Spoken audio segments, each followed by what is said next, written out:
pour essayer de comprendre ce niveau de réalité, on va partir de Platon. Platon, dans le Phèdre, fait une différence entre le vrai poète et le poète raté. Le poète manqué, le loser, quoi. Tous deux partagent la technique, notamment celle de l'imitation. Prenez donc, on va dire, deux peintres, au même niveau de technique, faites-leur dessiner un paysage, ils savent le faire. Cependant, le vrai artiste, lui, est pour Platon celui qui est pris d'une inspiration, celui qui est enthousiaste, c'est-à-dire dans le sens étymologique qui est porteur d'un message divin, et qui donc dit quelque chose. Que produit une œuvre d'art, et plus encore, est-ce qu'elle peut produire quelque chose? Si on regarde les peintures romantiques et impressionnistes, on voit qu'elles essayent d'exprimer quelque chose, de faire passer par exemple des émotions et des sentiments, et finalement de dire quelque chose au spectateur. Pourquoi cela? Parce qu'en fait, l'art ne se contente pas d'imiter le réel, mais plutôt se sert de la représentation pour faire passer quelque chose. Elle essaye, au-delà de la représentation, de dire quelque chose. Si on se contentait seulement d'imiter quelque chose, de rendre correctement ce qu'on voit, on ne dirait rien de plus que ce que finalement le réel nous montre. Le fait qu'on parle d'inspiration et d'enthousiasme fait qu'il y a quelque chose de plus qui rajoute une certaine valeur à ce qu'on est en train d'imiter. Et cette valeur, ça peut être le message que l'on porte, ça peut être un sentiment ou une émotion. Une œuvre d'art contient, pour reprendre Walter Benjamin, une certaine aura. L'expérience que vous vivez, que l'on vit tous quand par exemple on écoute une œuvre musicale, est assez unique et assez particulière. Quand on va dans un musée, l'expérience que l'on partage avec l'artiste à travers son œuvre d'art ne sera jamais identique pour vous comme pour moi, et ne sera pas non plus identique si elle se reproduit en dehors de ce musée. Par exemple, si vous revoyez une peinture d'un peintre que vous aimez bien, par exemple Jean Monnet, refaite sur des cartes postales. Ce que l'on vit avec une œuvre, c'est une expérience esthétique. Ce que produit l'œuvre d'art est une expérience esthétique dans laquelle un auteur essaye de faire passer une émotion, essaye de faire passer un sentiment, essaye de le faire passer, dans lequel vous vous sentez proche, vous êtes réceptif.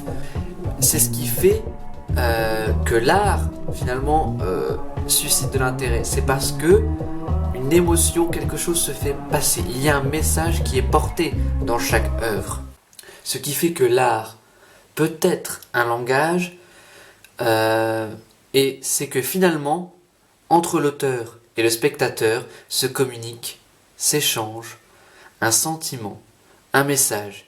C'est ça qui fait sens dans une œuvre d'art. La signification, l'unité de signification, le fait que l'art, ça parle à ta sœur, c'est que l'art et le langage sont des choses de profondément humain, quelque chose de propre à l'homme, dans lequel se communique quelque chose de profondément humain. Attention, la scène qui va suivre comporte un changement capillaire radical. Alors là, je sais pas, j'étais là, tranquille, puis tout d'un coup, paf, c'est tombé tout seul. L'art peut donc être beau et communiquer quelque chose, il peut avoir une portée significative. L'expérience esthétique peut même avoir une portée morale. Et c'est même ici que l'art devient au plus haut point un langage humain. Oui, mais comment l'expliquer? Je vais ici m'attacher à un texte fameux des Politiques d'Aristote. Texte fameux parce que tout le monde en parle et que, bon, je vais sûrement vous faire chier avec ça encore un peu. Quelquefois. Souvent, même. C'est un texte où Aristote définit l'homme comme étant un animal naturellement politique.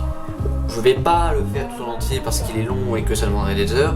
Je vais juste m'attacher à un petit point précis qui pourra nous resservir, qui va nous servir pour notre sujet. Alors, ce texte, précisément, c'est celui où on où Aristote évoque la différence entre le langage humain et le langage animal. Miel. Je fais très très mal le chat. Hein. Bon, normalement, vous pensez tous que les dauphins ça parle. Bon, non, les dauphins non, les dauphins ça parle pas. Même votre chien Médor, on dirait qu'il parle, mais non, il a pas. Non, ça n'a pas de langage. Non, pourquoi? Alors que les animaux produisent des bruits pour communiquer aux autres ce qu'ils vivent primairement, ce qu'ils ressentent primairement. Par exemple, un grognement pour signifier que là-bas il y a une petite gazelle à bouffer. L'homme use de concepts comme le bien et le mal, le juste et l'injuste, c'est-à-dire de concepts moraux où il y a une orientation vers une orientation morale. Pour le dire beaucoup plus simplement, alors que les animaux communiquent ce qu'ils vivent, l'homme communique le bien vivre, le vivre bien. Et cette différence-là, pour Aristote, est une différence politique. C'est une différence de nature. Et là, moi, je vous vois bien venir. Ouais, avec quel lien avec l'art? Par l'usage technique de la couleur ou des mots, l'art peut avoir une portée, elle aussi, morale. Pensez, je sais pas, moi, par exemple, à Guernica de Picasso, que tout le monde connaît. Là, il y a une portée morale. Plus fondamentalement, toute œuvre d'art imitant quelque chose, toute représentation d'une chose est enseignante. Ici, je fais une brève référence à un autre texte d'Aristote, situé cette fois-ci dans la poétique. Non, mais moi, je lis pas beaucoup Aristote, hein. Non, pas, bon, pas tous les jours, hein, mais non. Dans ce texte, Aristote définit l'homme comme un être imitant. En quoi la représentation d'une chose peut être enseignante? Normalement, plus on regarde un objet, plus on le connaît. C'est normal puisque, en fait, comme on l'a dit souvent, on commence à l'apprendre sous tous ses angles. Et avec la représentation d'une chose, un certain enseignement aussi se fait avec des représentations artistiques de ces choses, avec tout le contenu sentimental qu'on y a mis. C'est normal. Mais cet enseignement-là, en fait, c'est une préparation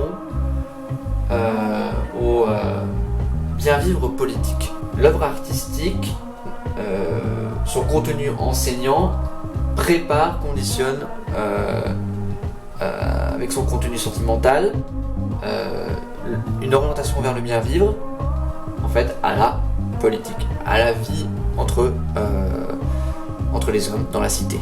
Elle enseigne l'homme, elle le prépare, elle l'adapte aux conditions du vivre ensemble, en fait, en stimulant son jugement moral. Ces représentations qu'on nous présente font naître en nous aussi d'autres représentations. Quand vous pensez à Guernica, quand vous regardez Guernica, il n'y a pas que Guernica dans votre tête. Il y a tout ce que Guernica essaye de vous faire penser. L'art, une œuvre d'art, fait donc naître d'autres représentations. Elle nous fait en fait juger.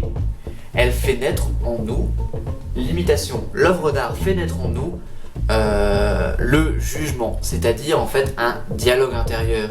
Voilà pourquoi au plus haut point l'œuvre d'art, une œuvre d'art, l'art peut sembler être un langage puisqu'il fait même naître en nous cette faculté de juger, cette faculté de dialoguer intérieurement et donc, c'est-à-dire d'une certaine manière, donc le penser. Mais bon, il y a quand même des limites à tout ce qu'on vient de dire. On a dit, on a essayé de chercher, voilà, ce qui faisait qu'un langage était un langage. On a vu, on a réussi à cerner la signification. On a essayé de voir si l'art peut avoir cette espèce de signification et quelle portée il peut y avoir, donc afin de mieux cerner en fait son mode de signification. Et donc, on a remarqué que voilà, après à force de juger et de penser, l'art semble avoir un langage, semble être un langage.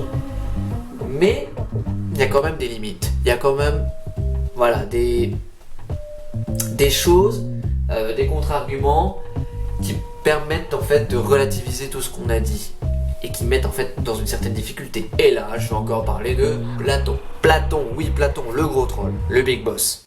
Du coup, ça c'est un passage du Phèdre que je vais citer. Socrate dit: il y a dans l'écriture quelque chose de terrible, Phèdre, qui la rend réellement semblable à la peinture. Les rejetons de la peinture, en effet, se tiennent debout, comme s'ils étaient vivants, mais si on les interroge, ils restent solennellement muets. Ça envoie du pâté quand même, Platon. Hein. Alors si j'ai choisi ce passage, c'est pour la parenté que fait en fait Platon dans sa critique de l'écriture, parce qu'à la base c'est une critique de l'écriture, avec la peinture. Ici, je m'en tiens seulement en fait à un point qui m'intéresse beaucoup et qui fait que ça peut être un contre-argument par rapport à l'art, comme un langage. En quoi l'art ne peut pas être un langage? Ce que dit Platon par rapport à l'écriture est ceci, notamment dans ce passage-là. Quand un écrivain écrit un texte, le publie, en fait, il laisse pour Platon un orphelin. Un orphelin qui ne peut que rester muet. Muet face à quoi? Face à vos propres questions. Vous pouvez essayer de poser des questions à un texte, à un tableau, après l'avoir regardé, après avoir ressenti quelque chose, demandez plus encore, mais celui-ci ne vous répondra pas, ne vous répondra jamais. Il reste muet, il reste orphelin. Ça veut dire qu'en fait, le dialogue, le langage, l'acte de langage qui se fait entre moi et une œuvre d'art, finalement, est un acte à sens unique. C'est plus un don qu'une communication d'une personne à une autre personne ou de deux êtres qui se fait. Donc du coup, est-ce qu'on peut vraiment parler d'un langage quand ceci ne va que dans un sens? C'est plus, pour moi, selon moi, en tout cas, un don de signification qu'un vrai acte de langage, un vrai fait de langage qui se passe entre deux personnes. Une œuvre d'art restera muette. Elle est laissée muette par son créateur. On peut lui poser des questions, mais finalement, elle ne donne qu'une seule réponse, toujours la même. Elle, finalement, comme le dit Platon, l'écriture, comme la peinture, reste finalement des lettres mortes, muettes et orphelines. Voilà la première limite à définir l'art comme un langage. Cette première limite est quand même assez virulente dans le fait que, voilà, eh bien, si on accorde que l'art est un langage, eh bien, il faut s'accorder comme quoi le langage, c'est pas communiquer. Voilà, c'est seulement dire une chose. Mais on oublie l'acte en fait qui est celui de la communication et finalement celui de l'échange. Et finalement on perd presque aussi, pourquoi pas, la portée politique qu'on avait essayé et vu, qu'on avait posé presque comme étant une portée de l'art et de l'œuvre d'art dans son acte de langage, dans son acte de signification. Mais on pourrait très bien être des gros trolls et se dire ouais mais bon, ok, le langage c'est simplement faire un don de signification, c'est dire une chose, l'autre le reçoit, point barre, ok, accordons cela, moi je veux bien, moi ça me dérange pas du tout, allez-y, faites comme vous voulez, c'est la fête au village, on fait n'importe quoi, et puis on dit que le langage c'est juste dire quelque chose, d'accord. Et on dit que l'art est un langage parce que ça dit quelque chose. Ouais, et seulement une seule chose. Ouais, mais tu vois, si tu dis ça, eh ben, moi je peux très bien te dire, bah du coup, toute forme de publicité, c'est une œuvre d'art. Qu'à cela tienne. Ha! Ha! Et moi je pense que vous n'avez pas trop envie de dire que toutes les publicités, c'est une forme d'art. Non, non. Vous pouvez pas dire que ça, c'est une œuvre d'art. Moi j'ai arrêté de regarder la télé. Moi je me suis dit à ce moment-là que ça y est, le monde est condamné. Enfin il y a un truc qui... Non, il y a un truc qui cloche. Pas possible. Ouais mais donc du coup, est-ce que l'art est un langage? Eh bien du coup... Moi j'ai envie de vous dire, ça dépend en fait de la définition qu'on va se donner du langage. Je pense qu'il faut essayer de vraiment cerner donner un véritable nom au mode de signification propre à l'œuvre artistique. C'est bon ce connerie ça. Ouais, propre, bon. Pas mal. Je pense qu'on peut quand même s'accorder et dire que finalement ce qui fait langage c'est la signification, qu'elle soit simple ou double, que ce soit en fait celui d'une communication ou celui seulement d'un don de signification. Mais en fait ce qui fait que l'art est un langage, c'est que son propre, la nature de sa signification n'est pas celle qu'on retrouve dans notre langage courant, comme on l'a souvent dit, n'est pas celle qu'on retrouve finalement aussi dans les publicités, n'est pas celle qu'on retrouve dans l'écriture, n'est pas celle qu'on retrouve partout ailleurs. Son mode de signification marche, on l'a dit, avec des représentations, avec des images. Si l'art est un langage, son langage est en fait symbolique. Il ne peut être que symbolique. En disant cela, on arrive comme ça à cerner et à pouvoir en fait se défaire des difficultés qu'on avait posées tout à l'heure avec la publicité et la lettre morte. Finalement, on prend pour nous l'argument de Platon, on le retourne et on dit mais oui, parce qu'en fait, son mode de signification, son langage est symbolique. Voilà, nous avons répondu à notre sujet. J'espère que cette première dissertation vous aura plu. Il y en aura d'autres. À très bientôt.